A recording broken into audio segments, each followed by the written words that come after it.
The home of inspiration every day. Most people give up on themselves easily. You know the human spirit is powerful. From news, countries across the globe have been hit by the COVID-19 virus. Views, There's a global trend to see an increase in GBV incidences, specifically domestic violence. sports, What's he say?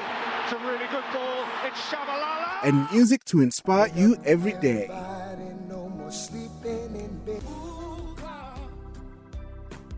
This is Vuga Online, your inspiration radio station.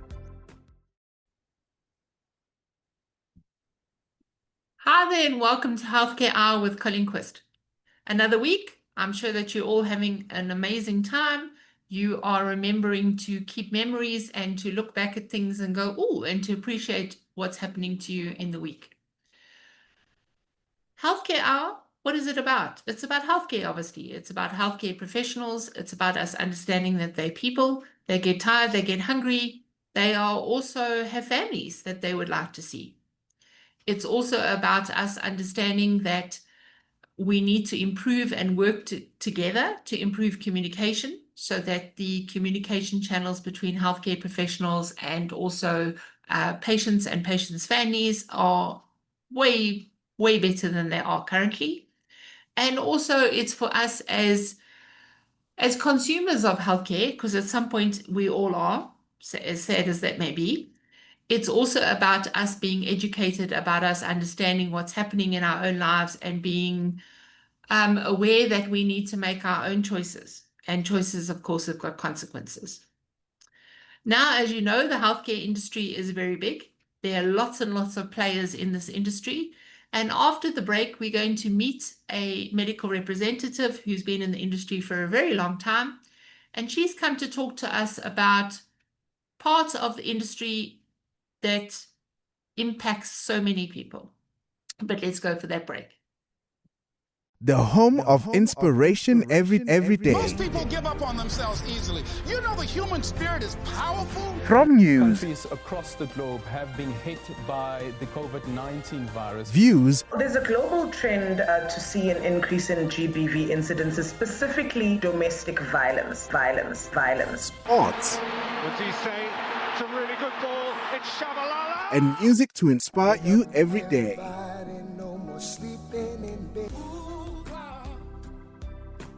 This is Vuga Online, your inspiration radio station. Welcome back. You're listening to Healthcare Hour with Colleen Qvist. My guest today is Nicole Paterson.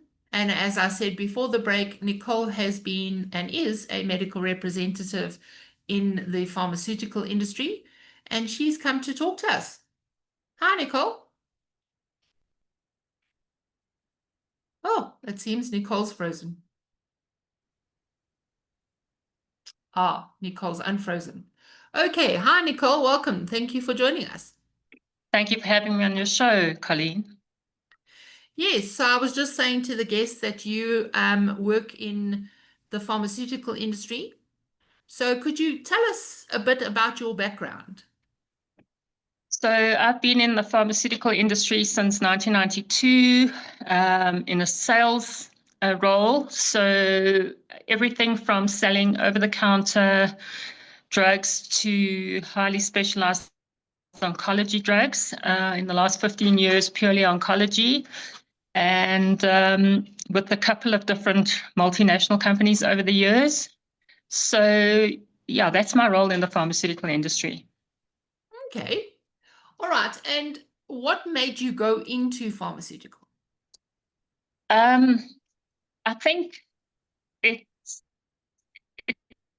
was a progression. So started off in sales that wasn't pharmaceutical and slowly but surely found my way into the pharmaceutical industry and loved the idea of calling on doctors and progressed there and loved the idea of calling on specialists and with very niche drugs. And that's how I ended up where I was. Okay. And then yes. As long as I've known you, Nicole, you've always given back to the industry. You've always been, you've always thought very highly of the representative, of the rep, making sure that they're okay. Yes, so in 2009, I started a Facebook group that initially I thought would be myself and a few friends chatting while we were waiting in doctors' rooms, and it didn't turn out that way. So we're almost 8,000 medical representatives on my group currently. And the whole aim of the group was started because I wanted the well-being of the representative presented in the industry. And a lot of people in our industry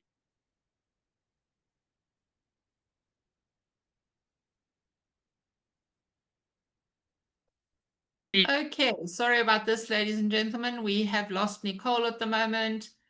Let me see what we can do about this.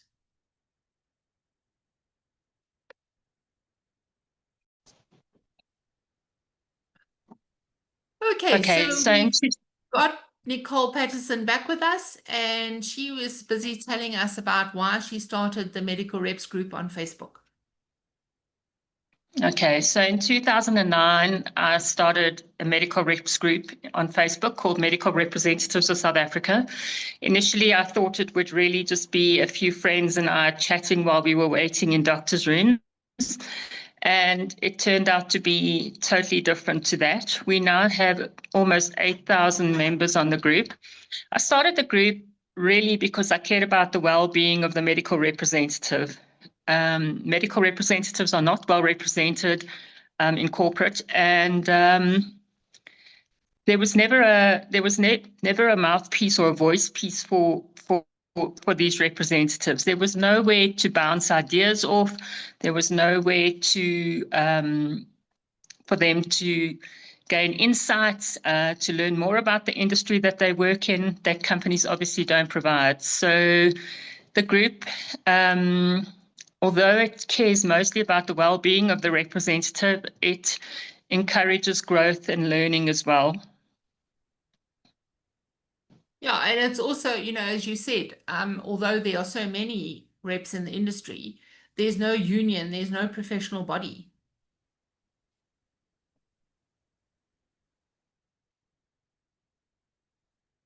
No, absolutely there isn't. We've often spoken about a union, but a union in my mind sounds very militant. What it'll achieve, other than alienating the pharmaceutical and medical companies that the reps belong to. So, yeah, more than a mouthpiece, the group is nothing like a union. So No. that's how it is. Yes. Yeah, so for me, it's like a home. It's a home where reps can belong. And also, we understand the humor in the industry. We understand the trauma in the industry. We are there for each other. It's also a way of knowing, because it can be very lonely being a salesperson. So it's also a way of you not being alone. Absolutely. And I think it's a professional group.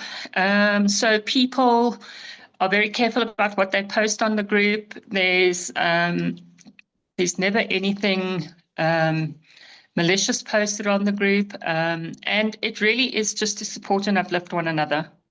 Mm. Yeah, because I mean, as admin of the group, you do keep a very tight rein on what people can say, whether it's what they're posting or also what they have commenting. And you know, every now and again over the years, there's been some little something, and you very quickly addressed it. Yeah, so it was a very quick learning curve for me to know that anything anybody posts on the group is actually by law my content as well.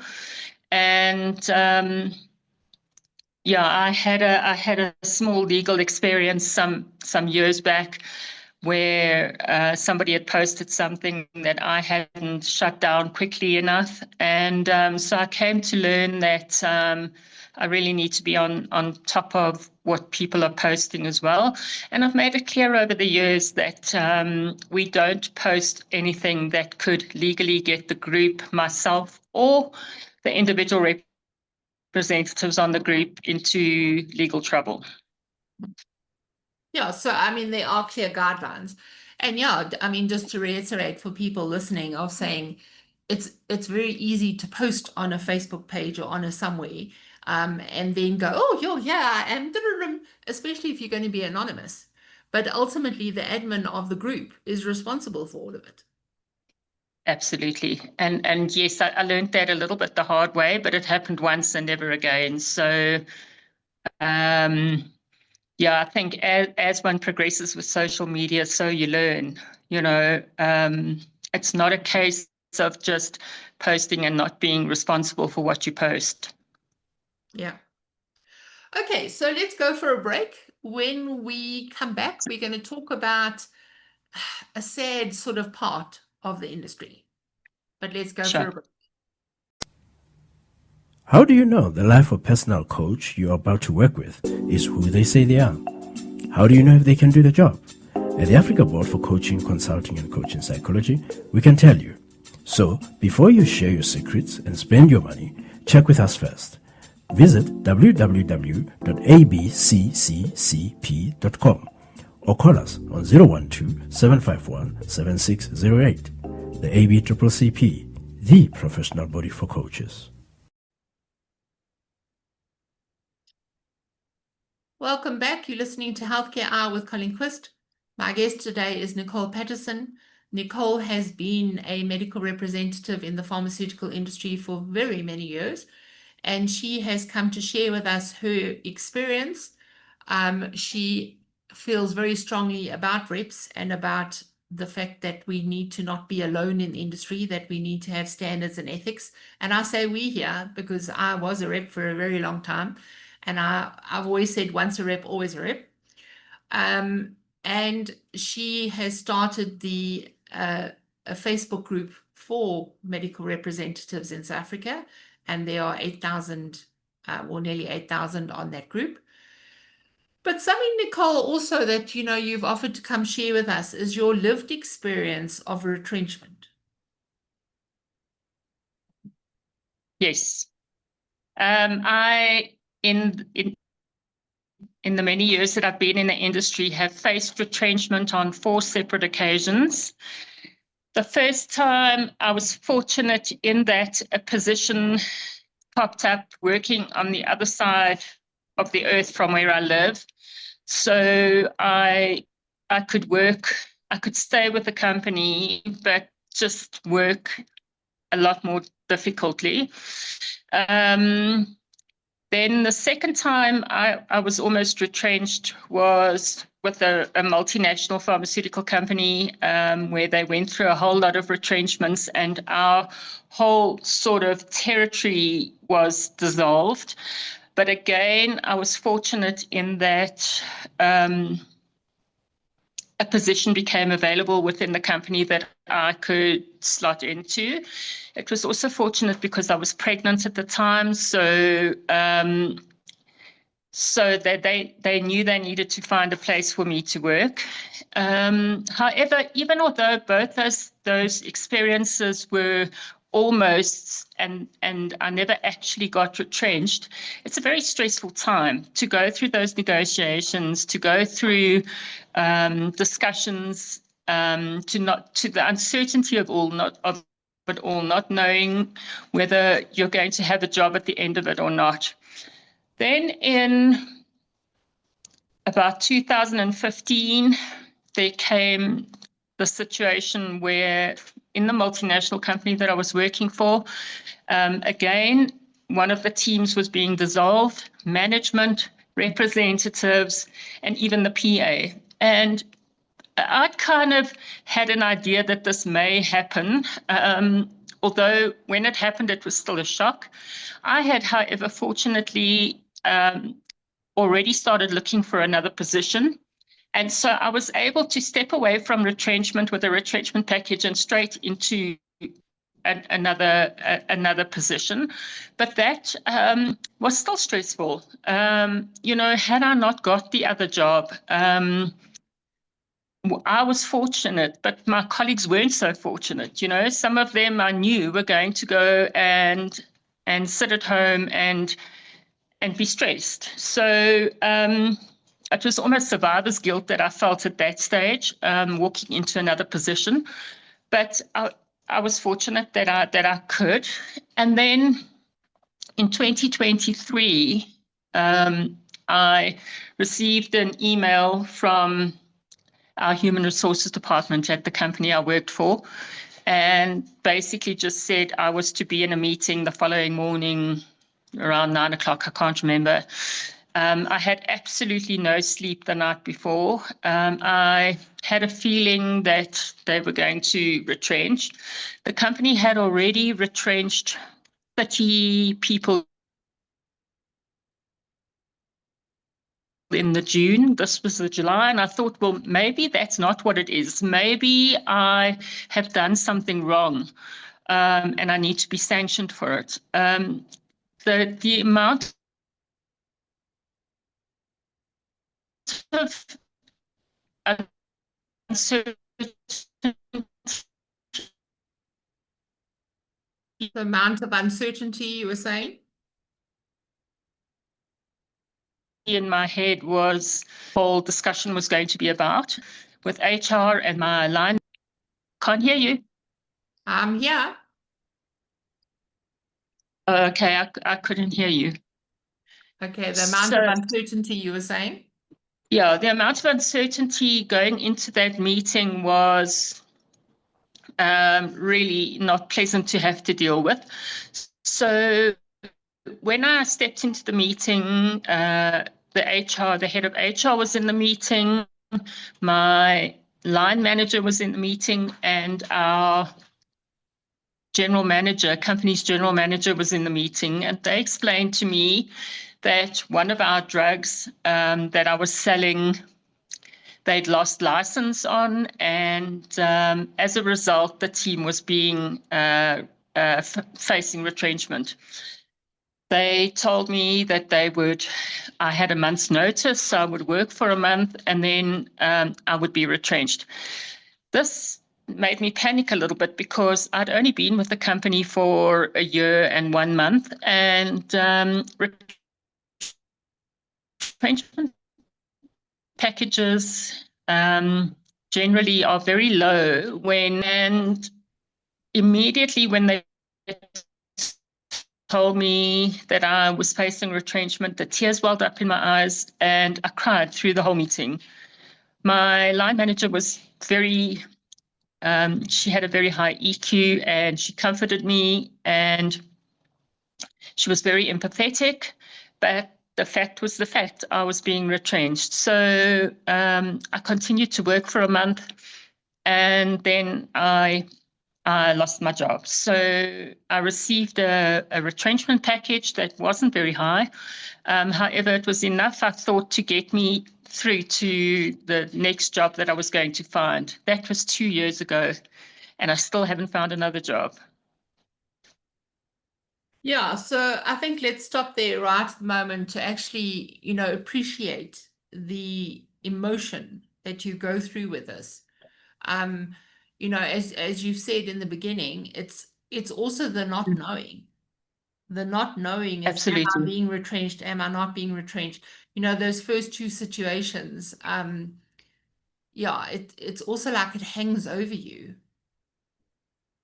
It absolutely does. And not only you, your family too. Yes. This time around, I have a daughter that understands a little bit more than the first couple of times. And, it affects the family as well.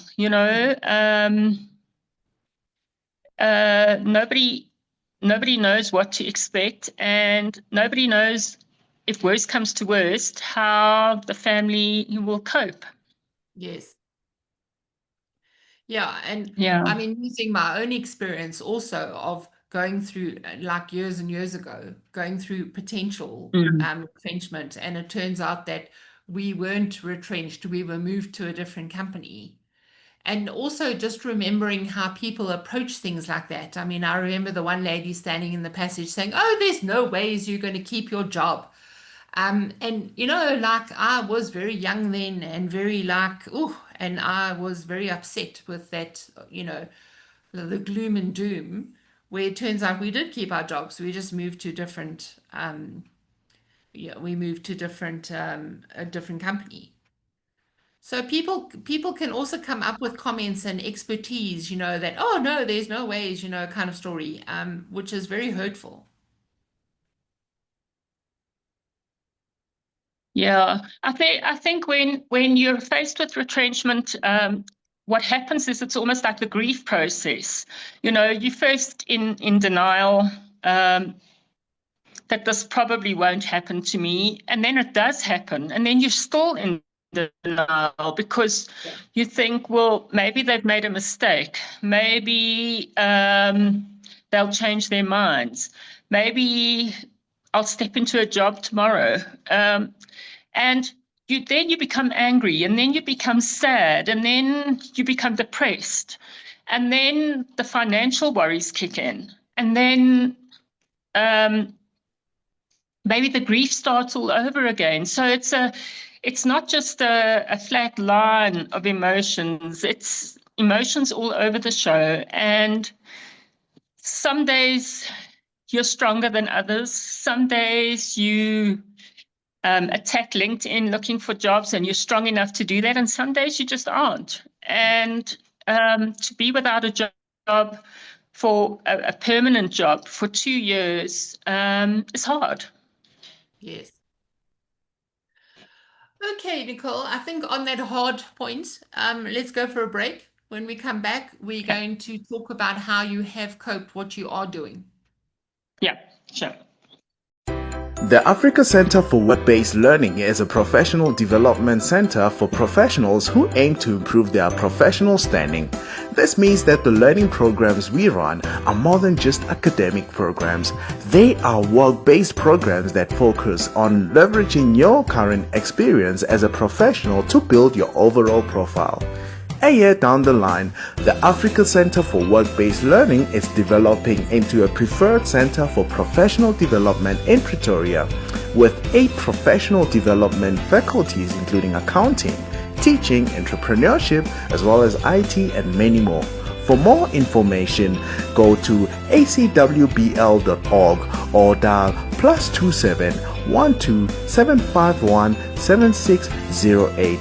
The Africa Center for Work-Based Learning, where work is learning.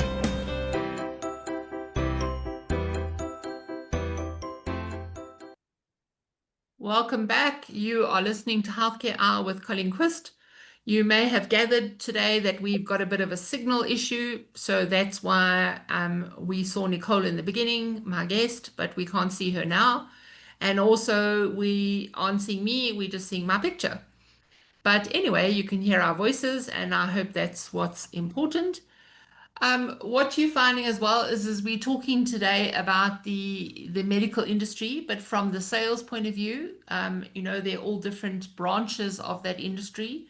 Nicole is from the pharmaceutical part, and she spent many years there. And she shared with us how it's felt, you know, on 4 different occasions to be faced with retrenchment. And then this last time, the retrenchment, the letter was handed out, and she did lose her job after a month. Yes, for anyone who's listening to us from different country who don't talk about retrenchment, you might talk about downsizing, right sizing, correct sizing, I don't know, Nicole, what are some of the others? Restructuring, realignment, yes. Yeah. And it's interesting how, like, when I first started off in sales a long time ago, it was almost, I think we had that whole idea that salespeople would never be retrenched because, you know, salespeople bring the money into the company. But what we're seeing in New Year's is that companies lose whole ranges of products. Yeah, they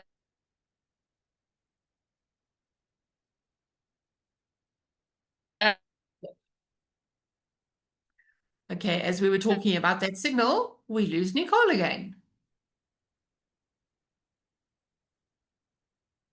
Okay. Nicole? that some companies find that their products no longer become viable in certain areas. Other companies are not directly selling their products in countries. I know. Companies not selling their products directly? Yeah, so I think a lot of companies do not actually sell their products directly in a country like South Africa.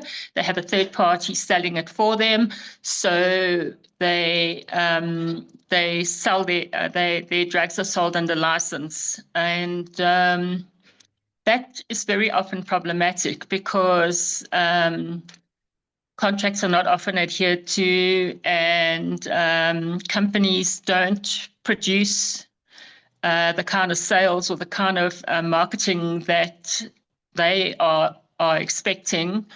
And then they withdraw their license from the company. And that may have been a bread and butter product for the company to sell, and they no longer have it. And I think that's what happened in our instance, where our whole team was dissolved.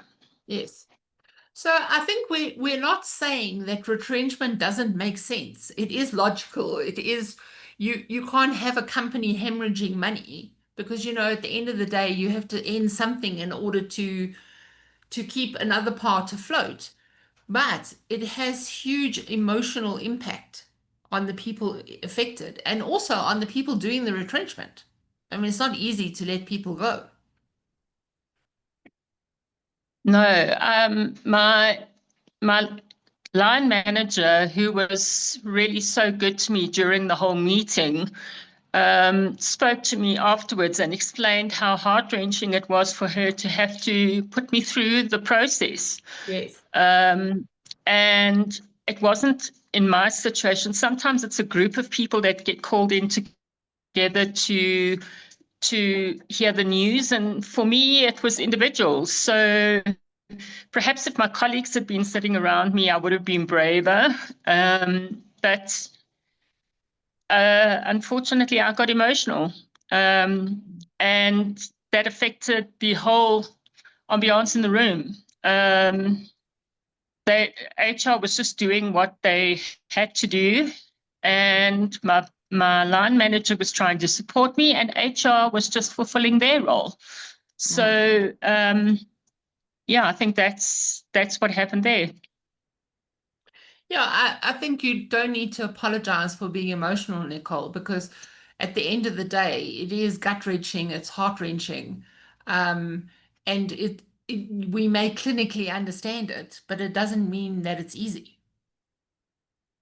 No, it's absolutely not easy. And yeah,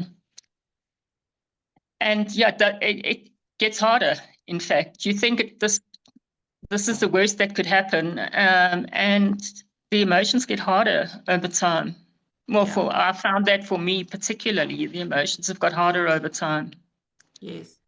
And so what are you doing then to make sure that your mental health, your mental health doesn't slide down the scale? And also, as you said, it's a whole grief process. And for you, it's an ongoing grief process. You're also looking at, the repetitive stress. It's almost post-traumatic stress where this is now your fourth time. So the PTSD is like there.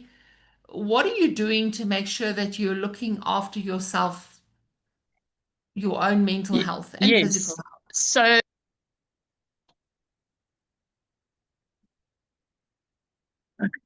So they say looking for a permanent job is a 24-hour job in itself. So that has kept me rather busy.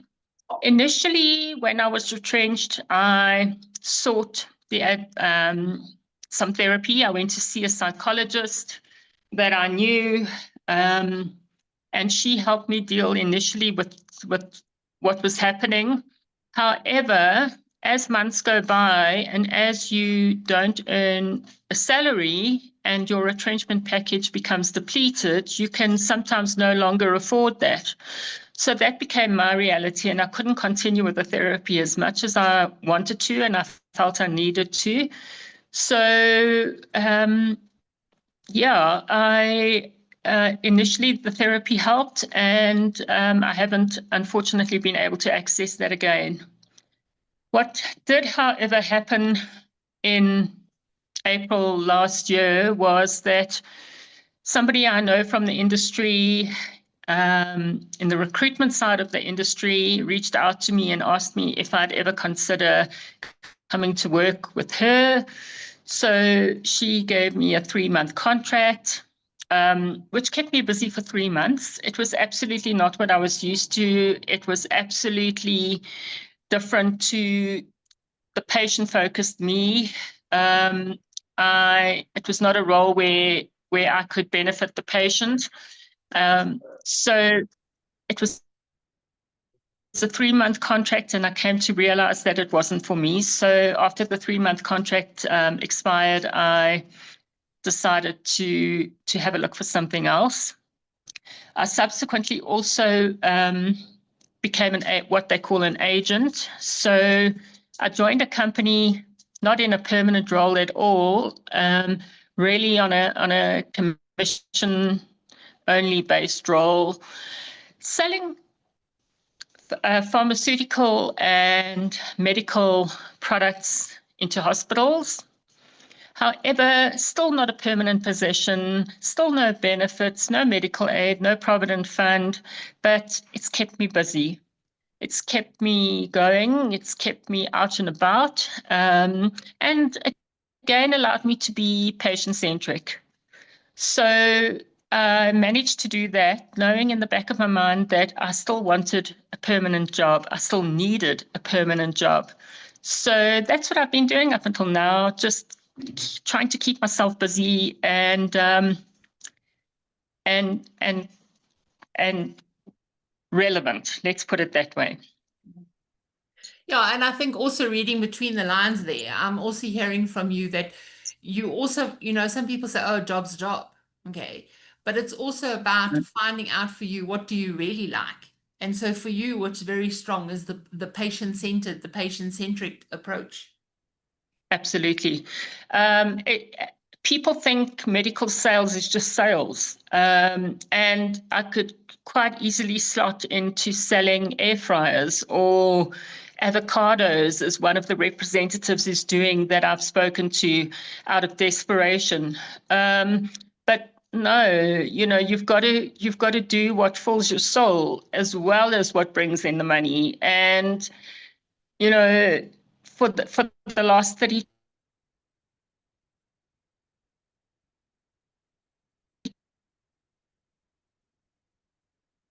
We'll see if Nicole's coming back to us. For the last 30-something years.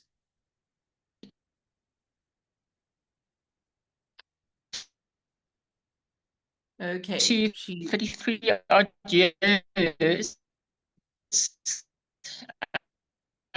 For me, it's been about the patient, and it's been about encouraging to step away from that. Yeah, to step Colleen? away from that. Yes, I'm here. So to step away from that has been heart-wrenching. I think also because right from the beginning, you didn't have a job that was just a job. It's always been a calling, a purpose, a passion. And your heart has always been there. Absolutely. For the patient. Yes.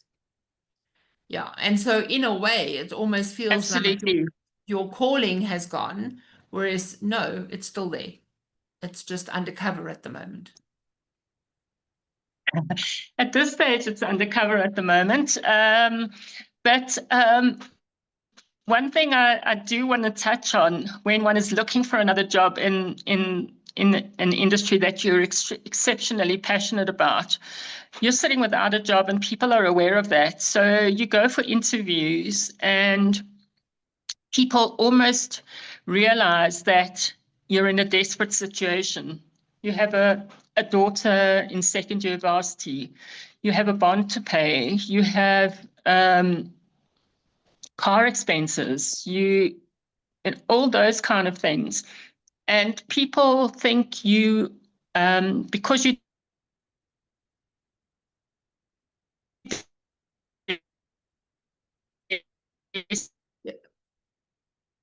Yeah, so we lost you there. So we're just saying as well that people think because you're desperate that you will just accept anything. You'll just be grateful for whatever kind of scraps they hand out to you. Will just take any job on offer.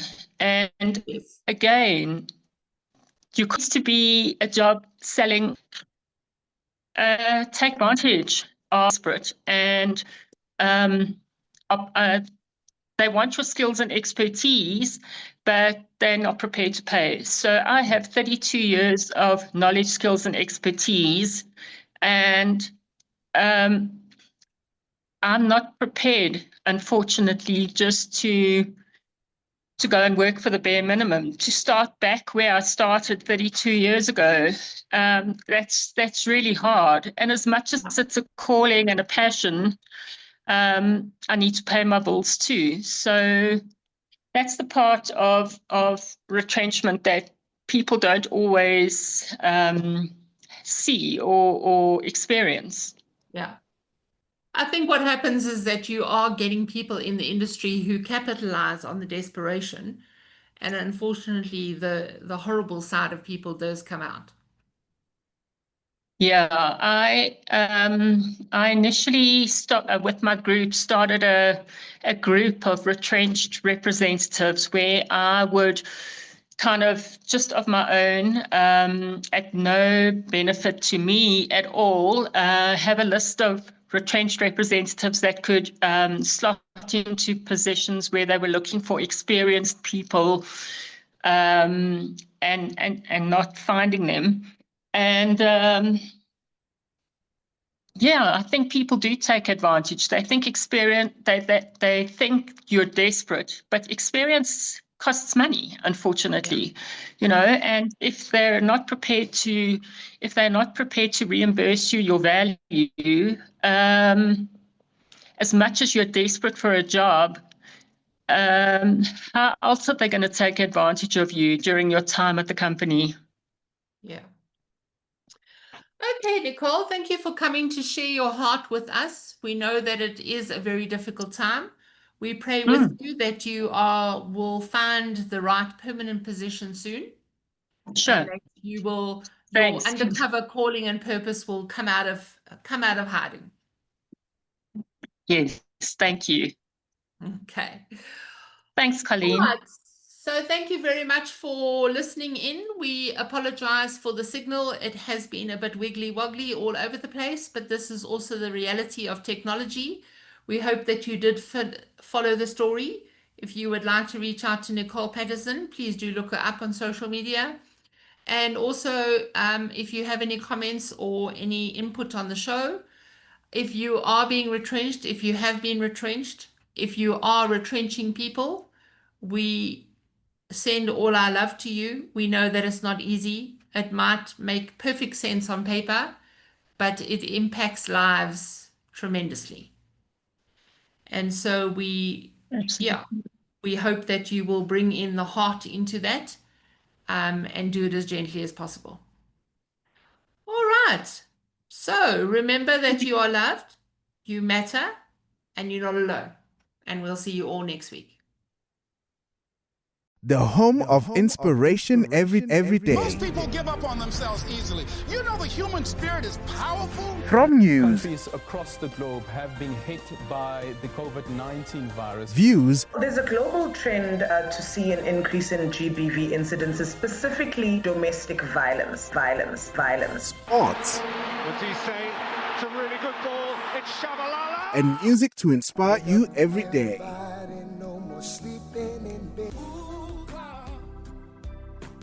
This is Vuga Online, your inspiration radio station.